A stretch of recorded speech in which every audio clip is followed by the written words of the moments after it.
Because they marched, America became more free and more fair, not just for African Americans, but for women and Latinos, Asians and Native Americans, for Catholics, Jews, and Muslims, for gays, for Americans with disabilities. America changed for you and for me. President Obama.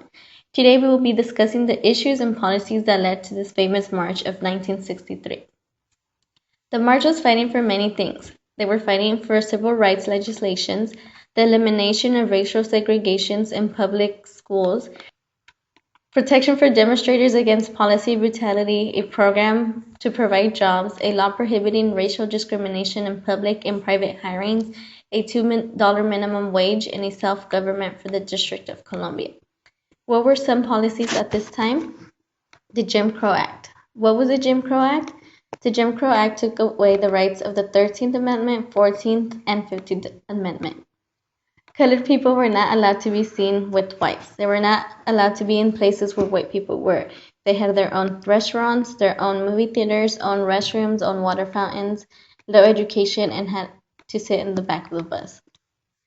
Voting rights. Voting rights in 1965. If you were African American trying to vote, be prepared to be harassed and beaten by whites. In order to vote, many people had to take a literacy test as a prerequisite to vote. Since many of them did not know how to read or write, they were not allowed to vote.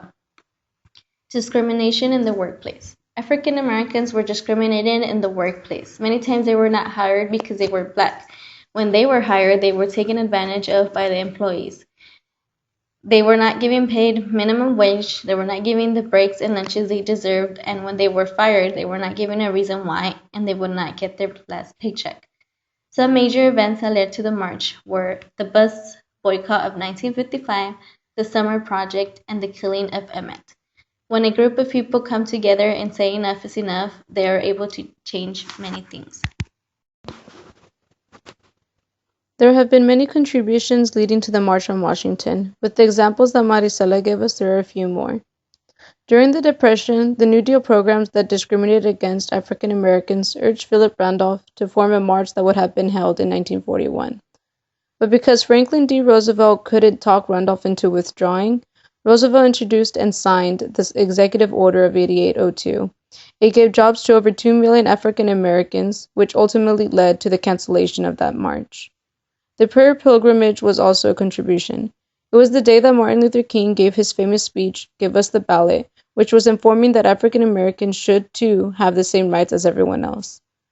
After giving his speech, Martin Luther King was beginning to be known as one of the key players of the civil rights movement. Martin Luther King was informing his fellow protesters about nonviolent protesting, and he was also involved in the Birmingham campaign.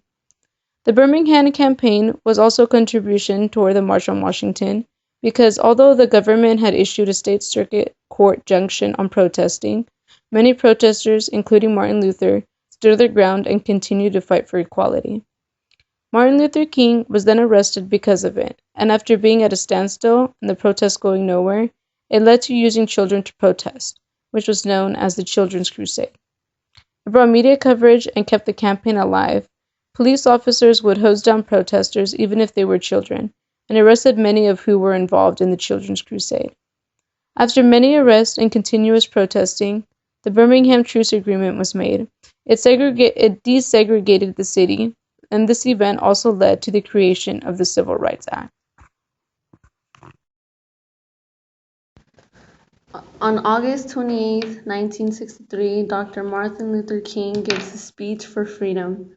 His I Have a Dream speech put the civil rights movement into the hearts and minds of Americans. In the beginning of his speech, he talks about slavery, and after being freed from slavery, blacks still aren't freed. King says many were promised their freedom, yet for many it never came. Dr. King, along with many of his supporters, demanded their freedom. They demanded for things to change. Now is the time to make justice a reality for all of God's children, King said. He tells black people not to have bitterness or hatred in their heart, nor turn to guns or fists. He hopes to obtain equality through a nonviolent movement. He knows that violence to obtain peace only leads to an endless cycle of fighting, cruelty, and death.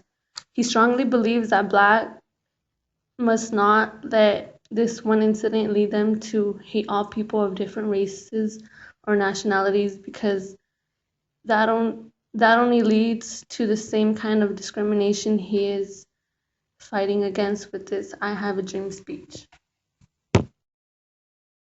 Because after Martin Luther King Jr.'s speech, President Kennedy, he originally discouraged the march because he was afraid of a threat that might go on. Once he heard the march was going to go on, he supported it. Kennedy and his brother assigned a small staff of Justice Department officials to help with the march. Just because of what happened to the Freedom Riders, they didn't want the same problems to happen to them. Kennedy realized that the U.S. could not be declared champion of freedom while being racial at home. So in other words, we had other countries looking at us at not wanting to do business because of how we were treating the people. Went on the world national TV and banned all discrimination. Kennedy could not sign the bill because he was murdered before he could do it, so Lyndon Johnson finished signing it for him. Hoover tried to defame the character and reputation of Mr. King. He saw King as a troublemaker. He called him the enemy of state, and Hoover extended the wiretap on King and others. General Robert Kennedy was always arguing with his brother over dumb things. He was the one that approved the FBI wiretaps on King. And like I said, he wanted it to go only for a month, but Hoover wanted it extended more. He was the head of the Justice Department. He sent over 400 federal marshals to protect the Freedom Riders because of what the KKK did to them. And the media had nothing bad to report about March on Washington. For once, there was no violence that day. The reaction of the KKK to the Freedom Riders in 1961 was on national television, and it shocked the public. The people, however, the KKK was not a fan of the event. Malcolm X called it the farce on Washington. Over 200,000 people showed up for the march, holding signs of freedom.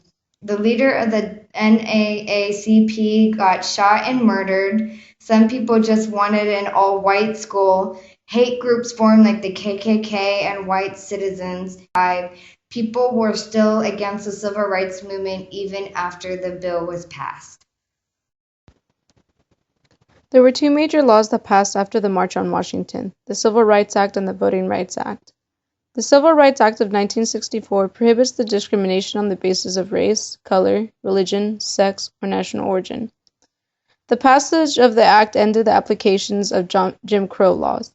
The House Judiciary Committee held series of hearings on the proposed legislation during the summer of 1963. The changes strengthened President Kennedy's original proposal in response to that summer, which saw several incidents of racial-motivated violence across the South. The act was passed on June 19, 1964, by a vote of 73 to 27.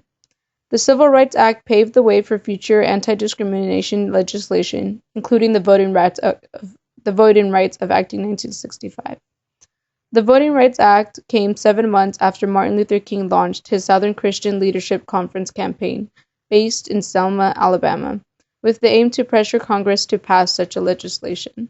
The Voting Rights Act of 1965 abolished literacy tests and poll taxes and the disenfranchisement of African American voters, and gave the federal government authority to take over voter registration in counties with higher persistent discrimination.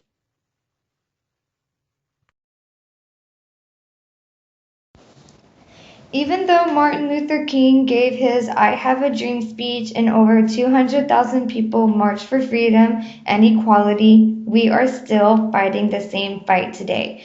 Do you think this march was a triumph or a failure? Thank you for listening to our speech.